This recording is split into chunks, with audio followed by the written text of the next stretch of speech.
Aliansi Selamatkan Demokrasi Indonesia ASDI menggelar panggung rakyat bertajuk Bongkar di Stadion Madia Gelora Bung Karno, Senayan, Jakarta. Panggung rakyat itu digelar sekaligus untuk memperingati Hari Anti Korupsi dan HAM sedunia. Panggung rakyat bertajuk Bongkar merupakan kolaborasi aktivis pegiat anti korupsi dan HAM bersama budayawan, musisi dan juga akademisi.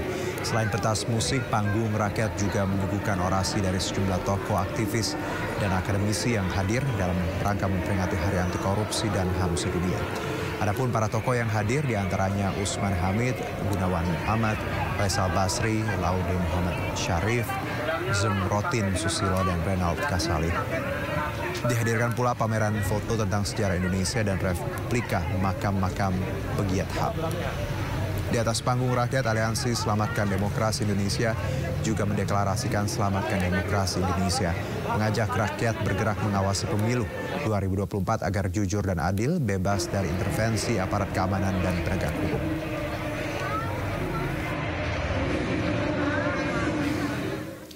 Ya, dalam acara panggung rakyat bertajuk Bongkar kemarin, Aliansi Selamatkan Demokrasi Indonesia ASDI mendeklarasikan penyelamatan demokrasi Indonesia, mengajak rakyat bergerak mengawasi pemilu yang jujur dan adil, tidak ada cawe-cawe dari aparat. Dan kita akan membahasnya bersama-sama dengan narasumber kita, Bung Usman Hamid, pegiat HAM. Assalamualaikum, selamat sore, Bung Usman. Waalaikumsalam, selamat sore. Ya, dengan Herjudo di studio, Bang Usman. Ya, apa kabar? Ya, baik, alhamdulillah. Kita bicara mengenai maksud dan tujuan acara kemarin. Kalau kita lihat bagaimana kemarin meriah dan satu tadi disebutkan bagaimana mengawal pemilu yang adil dan jujur. Boleh dielaborasi lagi, Bang Usman?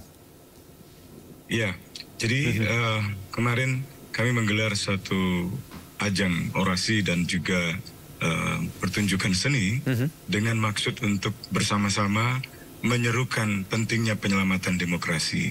Paling tidak dalam dua tema besar, yaitu pemberantasan korupsi dan juga hak asasi manusia, termasuk hak perempuan, hak para disabilitas, hak masyarakat adat, dan lain-lain.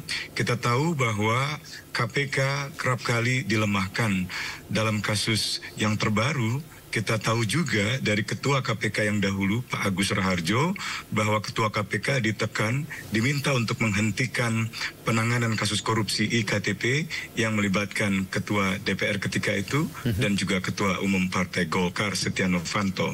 Dalam pemberantasan korupsi, ada banyak sekali kasus-kasus yang juga secara selektif diterapkan bukan untuk menegakkan hukum, melainkan untuk menaklukkan kekuatan oposisi. Kekuatan oposisi dilemahkan, padahal di dalam demokrasi, oposisi sangat penting.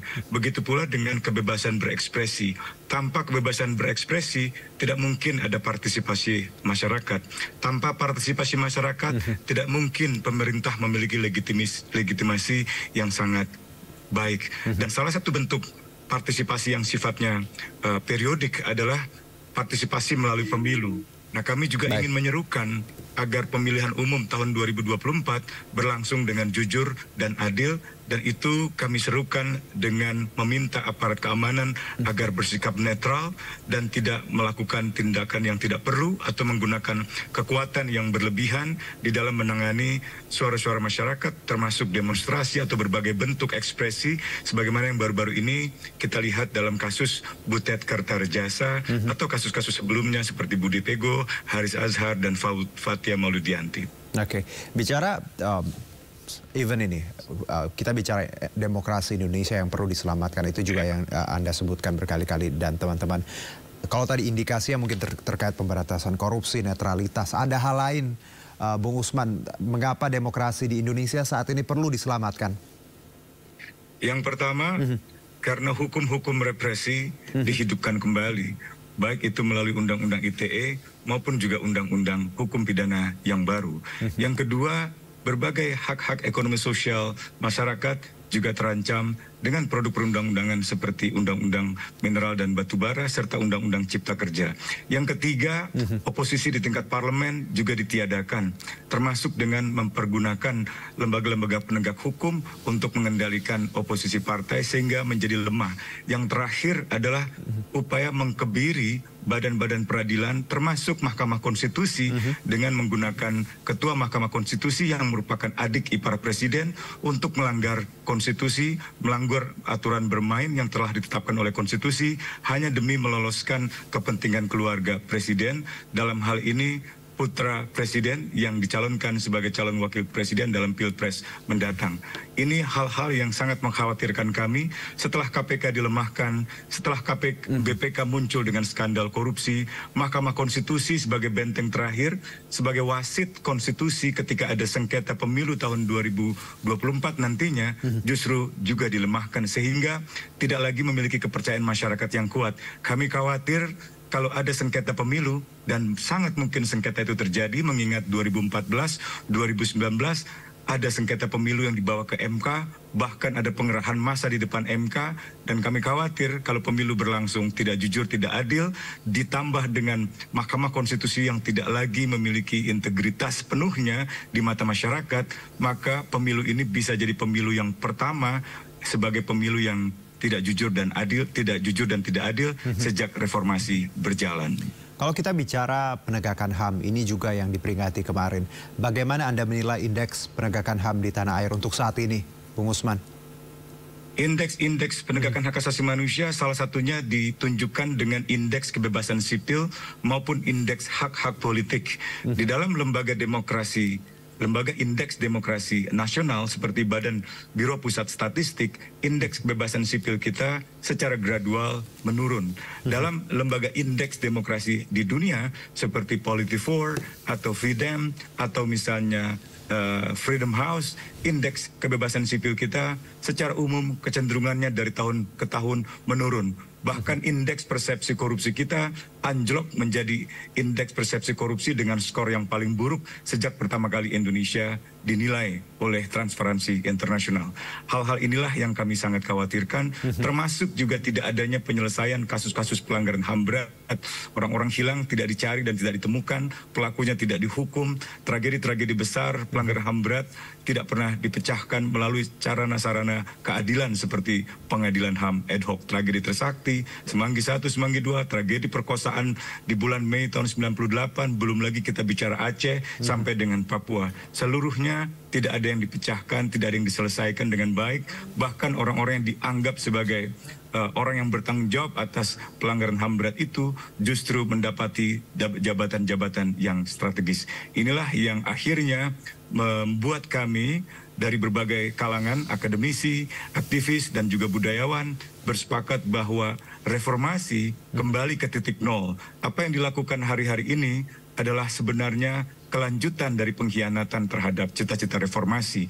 Pemberantasan korupsi diabaikan, bahkan hubungan-hubungan yang sifatnya kolusif, nepotistik, dan juga berbau korupsi itu kembali dihidupkan, dianggap sebagai hal yang wajar. Hutan-hutan kita banyak sekali yang akhirnya hilang dan hingga hari ini tidak ada usaha untuk mereforestasi atau memulihkan pelindungan hutan. Kemarin juga ada Aliansi Masyarakat Adat Nusantara yang berkali-kali menjelaskan, memprotes tentang kejahatan ekologis, kejahatan yang bukan hanya menghancurkan alam, tapi juga satwa dan makhluk hidup yang ada di dalamnya, termasuk hak-hak generasi mendatang dari masyarakat adat.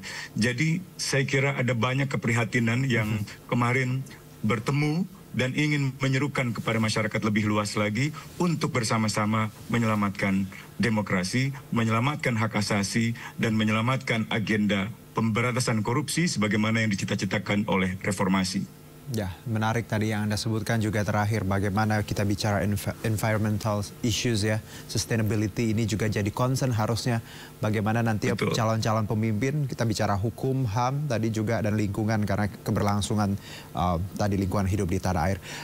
Kalau kita berangkat dari acara kemarin Bung Usman bahwa kita ingin masyarakat luas di sana lebih aware lagi ya, literasinya makin tinggi ketika kita menghadapi pemilu mendatang hingga ya tentunya masyarakat bisa memilih ya calon yang tepat seperti itu.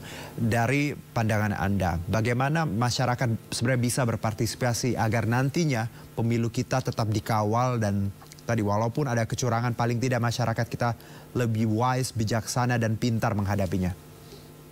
Pertama, pemilu bukan sekedar pesta demokrasi. Baik. Pemilu adalah kesempatan masyarakat untuk memberikan penghukuman kepada mereka yang dipilih lalu mengingkari janji-janjinya. Pemilu adalah kesempatan masyarakat untuk menentukan agenda Indonesia ke depan. Pemilu bukan sekedar memilih orang, tetapi menentukan agenda. Apakah pasangan calon memiliki agenda untuk memperkuat kembali KPK yang dilemahkan, memperkuat kembali kepercayaan pada MK yang dilemahkan, menyelesaikan kasus-kasus pelanggaran hak asasi manusia, memulihkan kebebasan berekspresi, dan mengembalikan hutan-hutan yang sudah rusak akibat dari pengerukan kekayaan alam yang berlebihan. Kita harus menjadi bangsa yang besar, bangsa yang mengikuti standar-standar global, termasuk dalam perubahan iklim. Kita tidak ingin pemerintah kita diabaikan karena dianggap tidak berkomitmen di dalam perubahan iklim bersama-sama dengan bangsa-bangsa lain. Apalagi Indonesia punya Papua.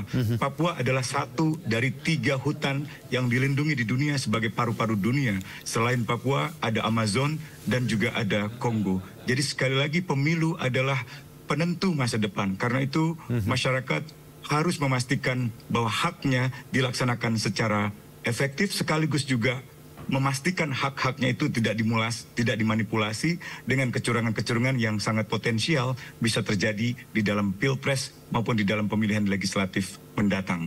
Jadi sekali lagi, pemilu bukanlah sekedar pesta demokrasi, pemilu adalah hari di mana masyarakat bisa menjadi jaksa, menuntut pertanggungjawaban mereka yang pernah dipilih, dan juga menghukum mereka yang dipilih dan mengingkari janji-janjinya.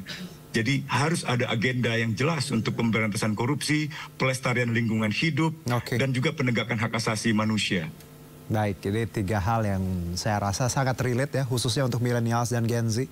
Karena kita bicara lingkungan hidup dan hukum dan HAM tadi agar bangsa kita tumbuh besar dan bijaksana tadi. Terima kasih Bung Usman Hamid atas waktunya. Selamat sore, selamat beraktivitas kembali. Terima kasih banyak.